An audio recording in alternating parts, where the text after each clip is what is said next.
Raise your hand if you work with a difficult person or have ever worked. Okay, oh my God, I'm seeing a lot of hands up. Now, keep your hand up if you are the difficult person other people work with. Thank you for the vulnerability, for the honesty. The reality is, most people don't wake up in the morning thinking, oh, how can I make Liz miserable today? And yet, there are people that make Liz miserable. So the reality is, we create different dynamics in the workplace. And one of the biggest traps that we see in high-performing teams, one of the obstacles, is something we call the difficulty dynamic. And so what that just means is basically that the way you operate is different and sometimes in conflict with the way someone else operates.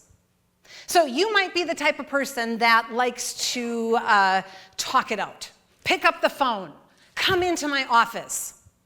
And your colleague, on the other hand, is somebody who is wanting to write it out. Send me a text, email me. So can you see where those two different styles? Oh, why in the world does Nora always call? Can't she just send me an email? The reality is, the highest performing teams have diverse personalities. You have people who are innovative, big picture, creative, with those people who are analysts and want the details and the weeds. And you need that to have strong team dynamics. But that's exactly what can create conflict and a difficulty dynamic. So what do you do? As we go through each of these traps, these team traps, these obstacles that get in the way of being high performing, I'm going to share with you a play for each one. So you're going to leave with a playbook. So what's the play for the difficulty dynamic?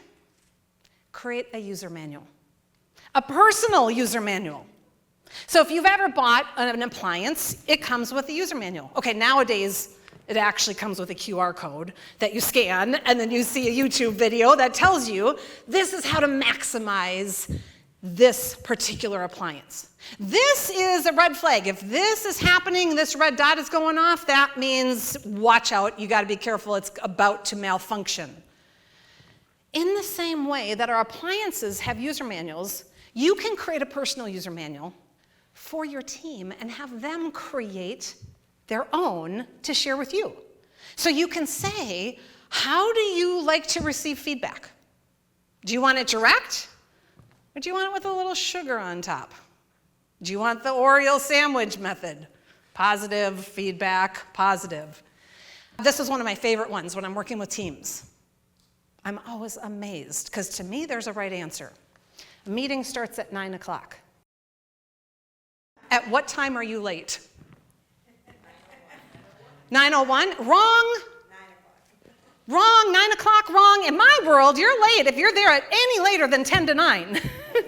I grew up with a dad who would say, we're leaving for church at 9:30, and at 9:20, he's honking the horn. So I have all this anxiety around time. You can see how that could create a difficulty dynamic for the person who says swinging in at 9:01 is just fine, thank you very much. I've been sitting there for 13 minutes already getting annoyed. So if we all create this personal user manual, say, here's my view on time.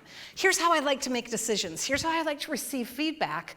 We have greater empathy and understanding. So instead of being annoyed at my colleagues, I can have greater empathy. And that awareness can then bring out the best in our team. So I'm going to share another trap that we see a lot. There's a lot of obstacles. I think at last count we're up to like 632. So this next one is something I call the perception deception.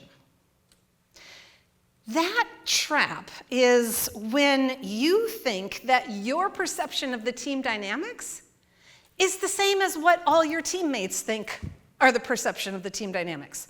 So if I think, gosh, we have really low accountability and really low trust, I'm going to assume that everybody feels the same way. That's our humanity. That's our human dynamics, to just assume that people think the way that you think. But that's a trap. because they don't.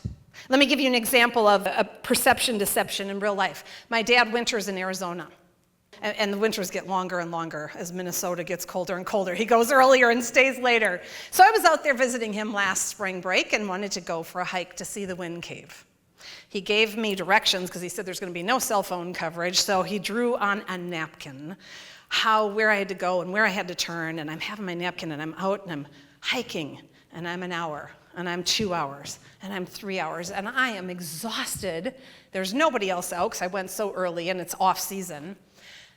Finally, there's 2 women coming up the trail towards me, and I said, oh my God, you have to tell me, am I close to the wind cave? They both answered at exactly the same moment. One of them said, yes, you're really close. Guess what the other one said? Not at all. Are you kidding? Now, it's objective. They both came together from the wind cave. They both walked the same number of steps, yet they had totally different perceptions, probably based on their hydration, how much sleep they had, how fit they were, where they hung over from the night before. And here's the reality. They're both right. So what's the play on your playbook and for your team if you're noticing and you're thinking right now, I don't even know what the perceptions are of my colleagues about our level of communication and conflict and alignment, trust? You ask questions. That's the play. What do you think about how we're doing with our accountability? How do you feel about our level of conflict with each other? What would you change about how we make decisions? And when you can understand everybody's perceptions on the team, that deception goes away, and then you can plan your work product, your team dynamics around the truth and the reality instead of the assumptions that everybody's feeling the same way you are. So let's take a look at the next trap.